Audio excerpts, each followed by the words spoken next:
நாங்கள் என்ன பார்க்க போறோம் சொன்னால் ஒளித்துவப்பிற்கு சூரிய ஒளி அவசியங்கிற பரிசோதனை செய்ய போறோம். ஸோ இந்த பரிசோதனை செய்யறதுக்காக வேண்டி இதில் பார்த்தீங்கன்னு சொன்னால் ஒரு சின்ன ஒரு டெமோ காட்சியோடு இதில் காட்டப்பட்டிருக்குது. ஸோ இது ஒவ்வொன்றும் என்னென்னு சொல்லி பார்க்கலாம். முதலாவதாக நாங்கள் என்ன செய்யணும் என்றால் ஒளித்துவப்பிற்கு சூரிய ஒளி அவசியம்ங்கிற பரிசோதனைக்கு நீங்கள் செய்ய வேண்டிய முதலாவது வேலை நன்கு சூரிய ஒளியில் இருந்த சட்டி தாவரம் ஒன்றை எடுக்க வேண்டும். சரியா?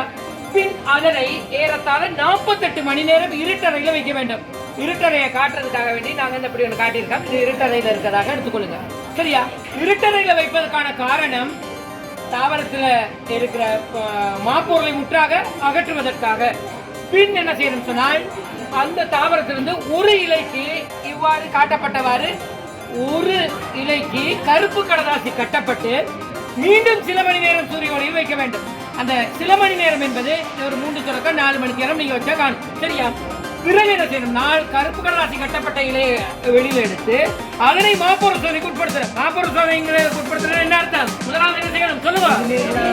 நீரில் அவிக்க வேண்டும். பிறகு அவிக்க வேண்டும். பிறகு ஓடு நீரில் கழுவணும். கழுவி போட்ட அந்த இலையை எடுத்து அதற்கு அயடின் கரைசலை இட்டு அவதானிக்கும் போது அந்த கருப்பு கடலாசி கட்டப்பட்ட பகுதி இருக்குமல்ல, அது தவிர ஏனைய பகுதிகள் கருநில நிற மாற்றத்தை காட்டும்.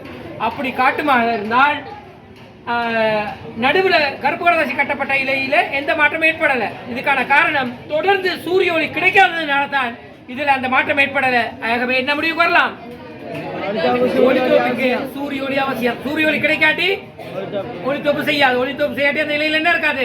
மாப்பொருள் இருக்காது என்று முடிவுக்கு வரலாம். இந்த இடத்துல நீங்க தெரிஞ்சுக்கொள்ள வேண்டிய இன்னொரு விஷயம், அயடின் கரைசல் என்பது என்ன நிறம்? கபில நிறம். கபில நிறமான அயடின் கரைசலை மாப்பொருள் மீது போடும்போது என்ன நிறமாக மாற்றமடையும்? ஆனாலும் இந்த இடம் மாற்றமடையல. காரணம் அங்க என்ன இல்ல? இவ்வளவு தான் விஷயம். ஈஸியா இருக்குதா?